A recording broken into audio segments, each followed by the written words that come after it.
Ever wondered how Timbaland crafts his signature sound? Let's break it down. Starting with the kick drum, Timbaland's sound to be a mix of an acoustic and electronic layered together. The kick almost sounds like when you'd bang on those wooden school desks as a kid. The acoustic kick provides the top-end character, while the electronic provides the bottom-end punch. In this project, the acoustic layer has reverb applied to make it sound larger and place it inside a room, while the electronic layer is dry. Timbaland's snares are short and sharp, a combination of a snap, tight snare, and a clap sample. The interplay of the kick and the snare drum are the backbone for creating the Timbaland bounce.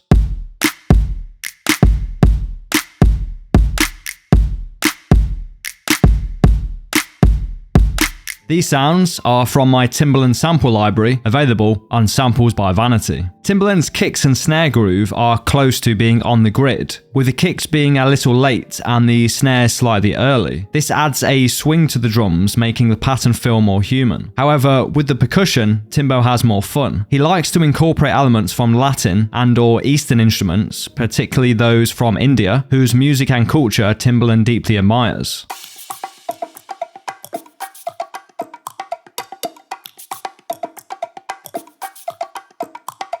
These elements are more off the grid, which give the drums some bounce while the kick and snare hold down the beat. Bongos was the obvious first choice.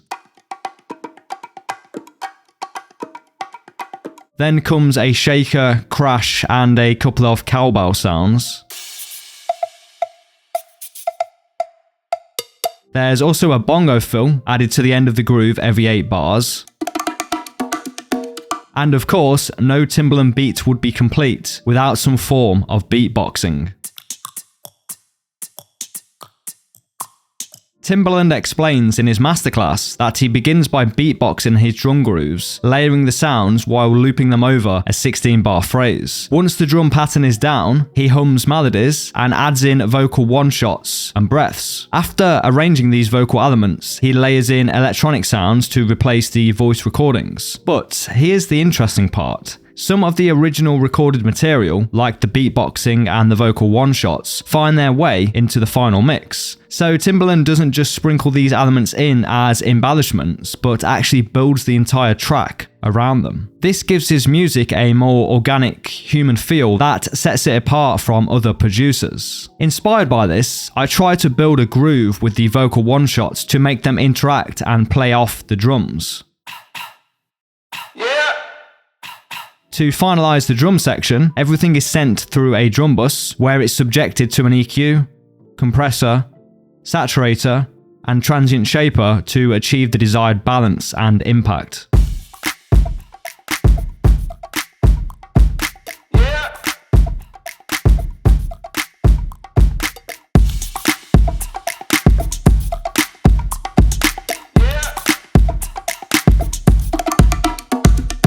Once you've got the groove, the next step is to add melodic elements. Timbaland usually goes about this in one of 2 ways. The first approach involves creating an 8-bar melody that loops throughout the track, often enhanced with additional chords during the chorus. Examples of this approach can be found in tracks like Give It To Me and Promiscuous by Nelly Furtado. The second approach involves sampling instruments to piece together a track, as Timbaland did in Aaliyah's Are You That Somebody. This track also featured sounds of babies crying and crickets, showcasing Timbaland's unique palette of sounds. He also uses larger samples, often from Eastern music, as heard in Jay-Z's Big Pimpin' or his own track, aptly named Indian Flute. I went for the former approach in this project, taking influence from Timbaland's work with Nelly Furtado.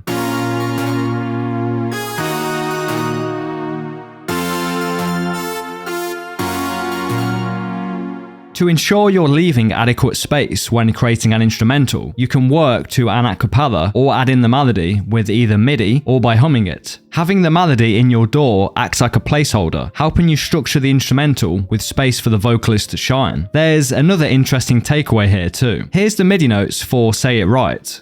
Notice how the melody plays in between the vocal, but never on top of it. There's a question and answer phrasing, where the vocal asks a question and the melody responds with an answer. Then the melody changes to legato notes on the chorus, supporting Furtado's vocals. This is how you layer instruments to create compelling music without overwhelming the listener and creating a muddy mix. For the synth patches, I wanted to use sounds that Timbaland might have had access to back in the day. He's known for using the Korg Triton, but I decided to go with a different classic synth, the Roland Jupiter 8, for the two main lead sounds. The first patch is playing chords in B flat minor.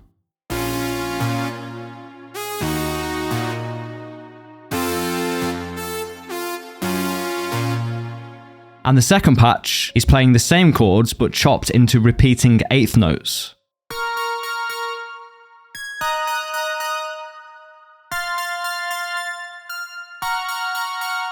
I also added a CS80 vintage string patch, playing sustained chords under the whole melody.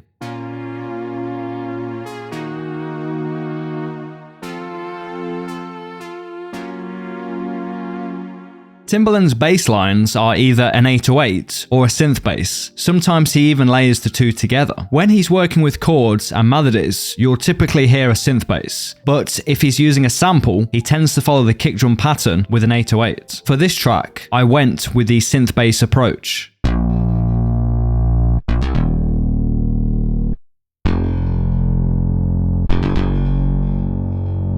I used the synth bass from The Prophet, layered with the bass guitar from Contact. They both play the same bass notes from the melody, with some slides to keep things interesting. To add more groove, I cut one note short here, so that it ends right on the snare hit. Additionally, I added a sidechain to give the kick drum enough room to breathe and cut through the mix. Thank you for watching.